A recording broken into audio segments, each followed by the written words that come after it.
Well, before we get started today, let's talk about shop safety. Be sure to read, understand, and follow all the safety rules that come with your power tools. Knowing how to use your power tools properly will greatly reduce the risk of personal injury. And remember this, there is no more important safety rule than to wear these safety glasses. Now, Jeff Farris is a hobbyist cabinet maker, and you might see him at woodworking shows around the country where he gives folks tips on sharpening their tools. Good morning, Jeff. Morning, Norm.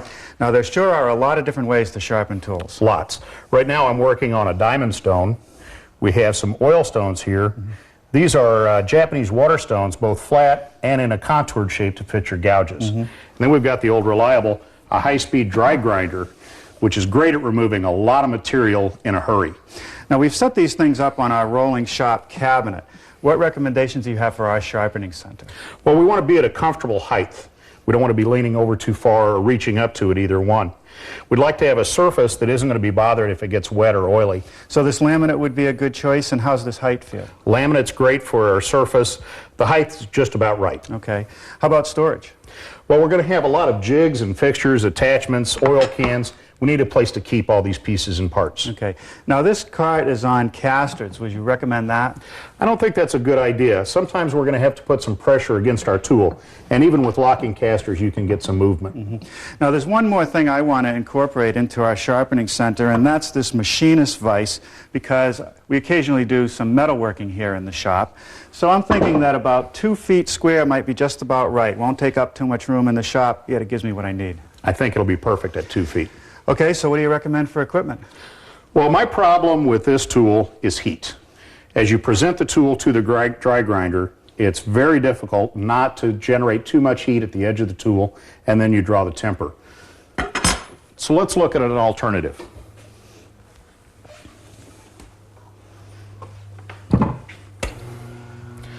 This is a slow rotation, water-cooled grinding system. Wow. So this is like the old treadle wheels that you used to see. Exactly. You can still find them in the New England antique shops, but this one's got a motor, so you don't have to sit there and pedal it. Well, let's see how it works. Let's do that. Have you got a dull chisel around? Well, we try to keep most of them sharp here in the workshop. Well, we do have a problem because all of mine look like that too. Yeah, this one doesn't need any work at all. Well, let's fix that. We'll loan it to the neighbor. And of course, he'll use it for a screwdriver, drop it 7 or 8 times, and then we'll have a problem. No, look what you... Oh, boy. Well, it certainly needs to be sharpened now.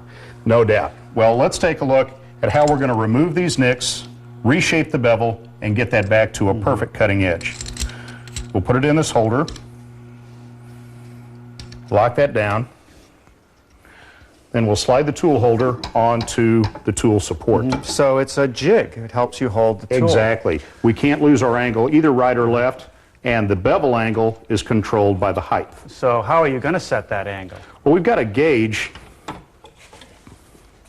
that will give us the precise angle here. This can set anything between 15 degrees and 75. Of course, on our bench chisels, the standard is 25. We'll set that. Then we'll rest on 2 points of the circumference of the stone and adjust the tool support until the back of the chisel just matches the gauge. Ah, that's a great little tool. And there's our 25-degree angle. Okay. Now we're ready to start grinding. Are there any tricks to holding the tool? Not much. All we want to do is put a little bit of pressure up on the back of the handle, a little pressure down on the tool itself, and work side to side to keep the wear on the grindstone even. Now, can you put too much pressure on the wheel? Not really. Even if you put enough to pick it up, you simply can't hurt the tool or the grinder. Can I give that a try? Sure.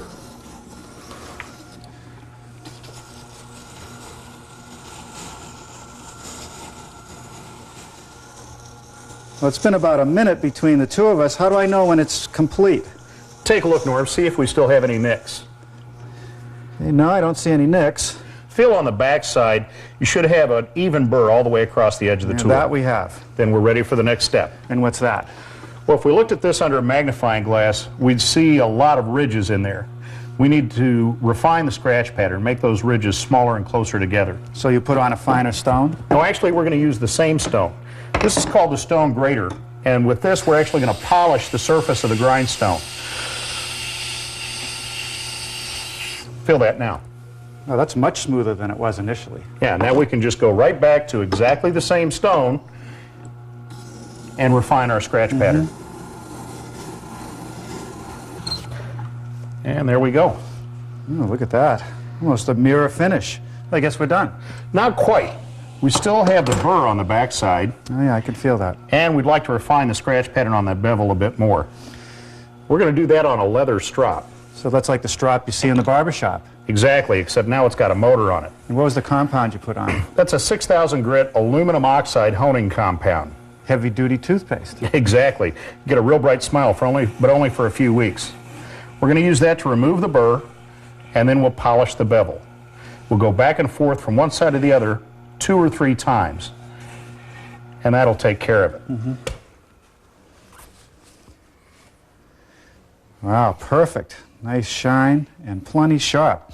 Now, how about one of my plane irons? Exactly the same setup, same jig, same procedure. Now, turning tools seem to be difficult to do. Can you take care of the gouge? Yeah, we can help you with this one. We want to work with the wheel turning away from the cutting edge now. So we're going to come over to this side, put our tool support so that the wheel's turning away from the cutting edge. Then our jig,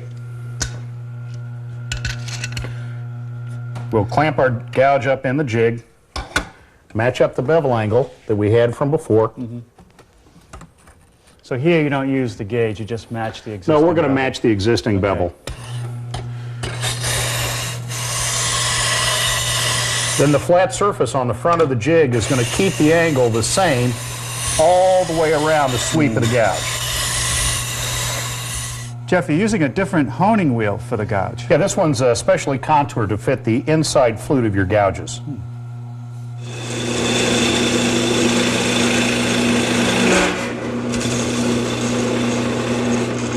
Boy, this gouge has never been in better shape. It ought to improve my turning a little bit.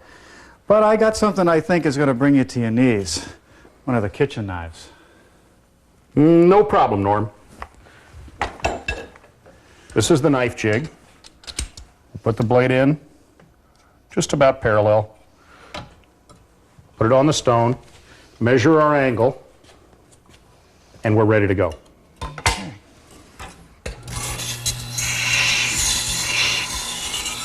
When do I tell them that I have 50 more where this one came from? There we go. Okay. All right. Now here's the test. Wow, just like a razor blade. Absolutely. Now here's a deal I'm ready to make. I'll buy you lunch, you finish sharpening the knives. Sorry, Norm, this time tomorrow I've got to be in Tampa for a woodworking show. Well, thanks for all your expertise. Thanks Best for of luck. having me.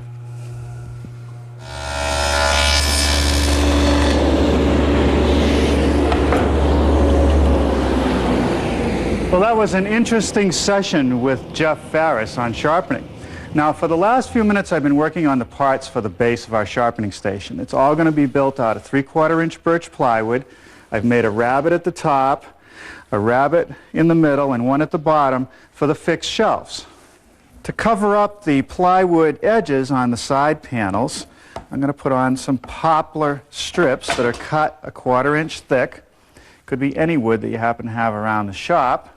A little bit of glue and some brads will hold them in place. Now, between these fixed panels, there'll be some draws. In order to attach the fixed panels to the sides, I'm going to cut some slots for some biscuits. Now we're ready for the final assembly. Some glue in the dado. Drop the shelf in. And then I'll secure it by toenailing some brads right through the shelf.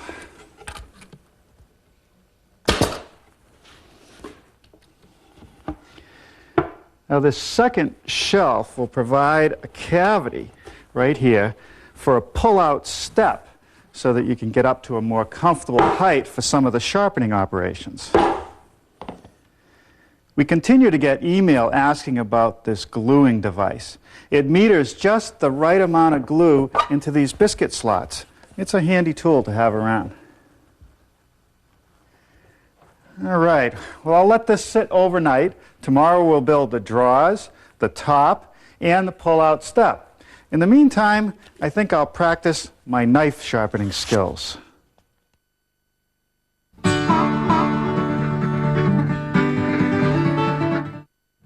Well, I would have got a little more done last night before I left, but I spent too much time gathering all the chisels and knives from around the house that will sharpen when the station is finished.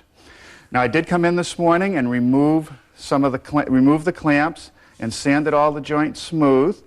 I've added this top rail, and I've added a piece to cover this plywood edge down here.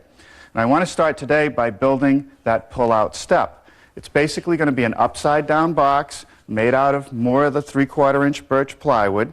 All the joints will be rabbet joints, so I've set up the stacked dado and my sacrificial strip, and I'll just run the pieces through.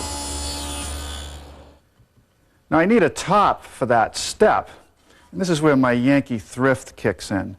The only pieces of plywood left out of the sheet that I had were these two little pieces. So I'll just glue them together with some biscuits, and you'll never know. Here's the sides of the step, and all I do is put a little bit of glue and secure the joint with some brads.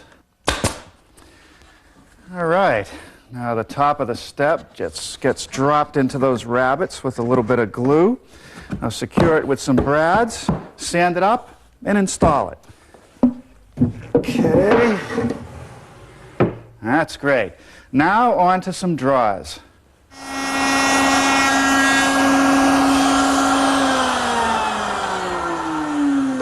Now I'm starting to work on the drawer connection between the front, which will be 3/4-inch birch, and the sides, which are 1/2-inch plywood. I have a dovetail cut, a sliding dovetail in the drawer front, and then I have a tail formed on the side, which is what I just ran. The tail piece slides into the drawer front. It's a nice snug joint, and it's very strong. What I've done is set up a 1/2-inch dovetailing bit in the router, and I've adjusted it to make the tail piece. By running each side, I form the tail. The only thing I have to keep in mind as I run the piece through is to keep the piece tight to the table and tight to the fence. Take my time, and I'll get a perfect dovetail with each pass.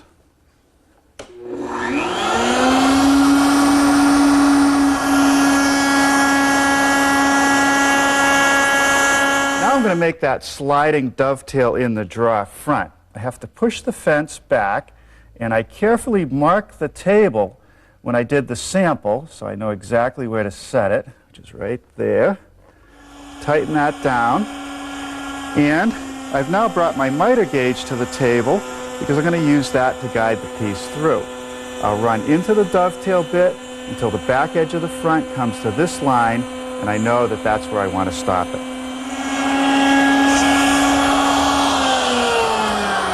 See how that stops right at that point? That's exactly what I want. Now, to make the slot at the other end of the drawer front, I have to come around to the other side. Reverse the miter gauge, and then put the piece in. And here it gets a little bit tricky. Because of the rotation of the bit, it's going to want to push the drawer front away from the fence. So I'm going to apply a fair amount of pressure towards the fence and go even slower as I go through to get a nice clean joint.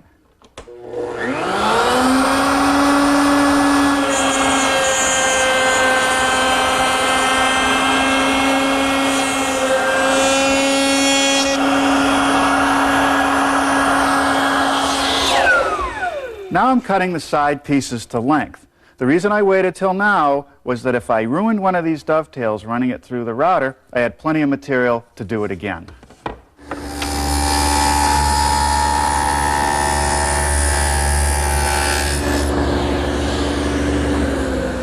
Now I've set my dado to 1/2-inch width, and I've just made a groove in the back of the side piece where the back of the drawer will intersect. Now I've reduced the dado to 1/4-inch thickness. I'm going to run a groove in the side pieces and the back of the drawer box to receive a 1/4-inch plywood bottom. I can't make the groove in the drawer front for the plywood bottom with the dado because it would come through each of the ends. So I turn to my router with a 1/4-inch bit and a guide fence. Now for the assembly. A little bit of glue on the dovetail and in the slot, and this all fits together like a fine Swiss watch. Now for the 1/4-inch plywood bottom, and that just goes in dry, no glue. And we'll slip in the back piece and secure it with some brads. Now I'm ready to install the draw slides. I have these full extension slides. I've laid out the center line of the slide, and I like to use a couple sticks to help hold it in place while I attach it. That way I know it's square to the front.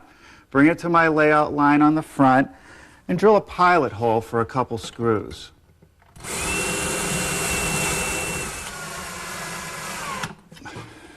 The corresponding piece of the slide gets attached to the side of the drawer. Okay, let's see how this works. Just slide them together, push it in. Works great. A little bit of adjustment, 4 more to go. Okay, a couple holes in each drawer front for these wire pulls. But I won't install them now. I'll wait till after I put the finish on the piece.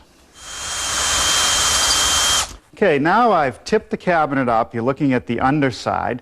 I made this little jig out of some hardwood so I could drill a nice straight 3/8-inch diameter hole into the cabinet. Into that will go these T-nuts, and they just get tapped into place. And then through that, I'm going to use these nylon leveling guides. The hole is for the clearance on the bolt. There'll be 2 on each side of the cabinet and 2 on the pull-out step. Now I'm starting to work on the countertop, and these are the elements. A piece of high-density particle board as the substrate. I'm building up the edges with some 3-inch wide pieces to give it some thickness, and on the top we'll laminate this high-pressure laminate. Next I'm going to wrap the perimeter of the top with some hardwood. It can be any hardwood. I happen to have some cherry around the shop. The corners will be mitered, and it's glued and attached to the substrate with brads.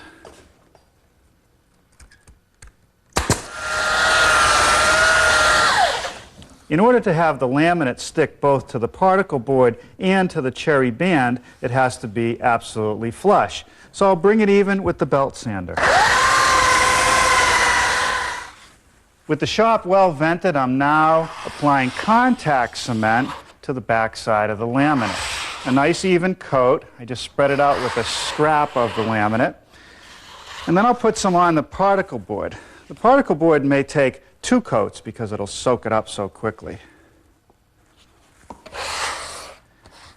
Well, I'd say this is ready to apply. When it's just tacky and it doesn't come off on your finger, it's all set. Now I've cut this piece way oversized because once this goes down, you will not be able to remove it.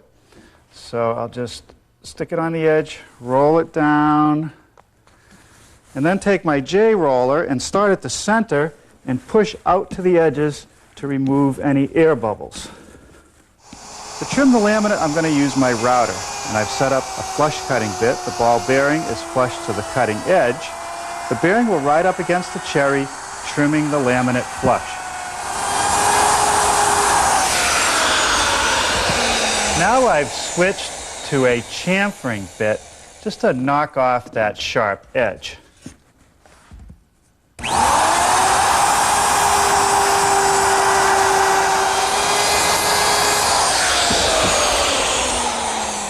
Now the reason that I like this edge detail, by having the laminate come over the hardwood trim, there's no seam where water can get in and ruin the countertop. I want to add some protective finish to the cabinet because there is going to be water around it. So a couple coats of a fast-drying gloss polyurethane with a light sanding in between should do the job.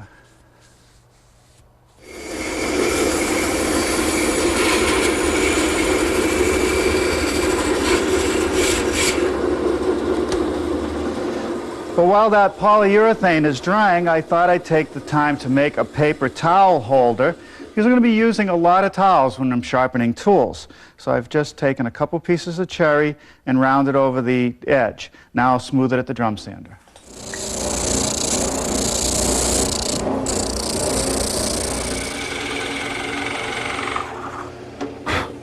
One of the brackets just gets a hole 3/8 of an inch deep.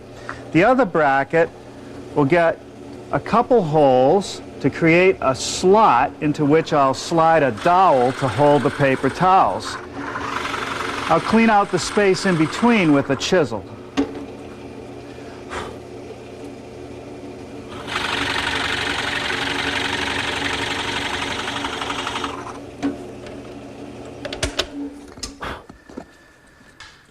Well, I'll tell you, these chisels sure do need a sharpening.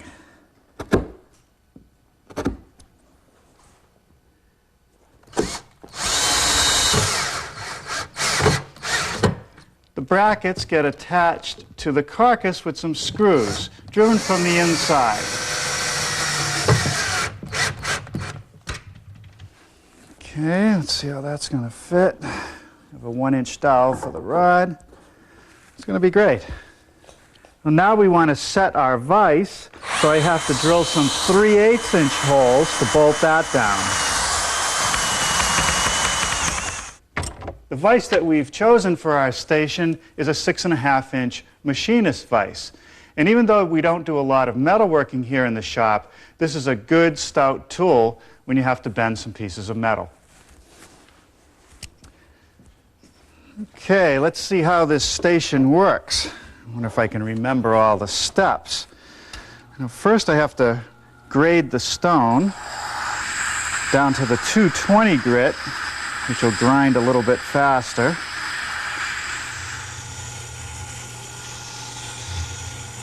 I think I'm going to really like this. A dedicated place to sharpen my tools. Okay, let's see how we did. Now, Jeff said that there was one acid test, and that was if we could cut a piece of paper. Not bad. Guess I did pretty good for the first time, and that sharpening station is going to come in real handy.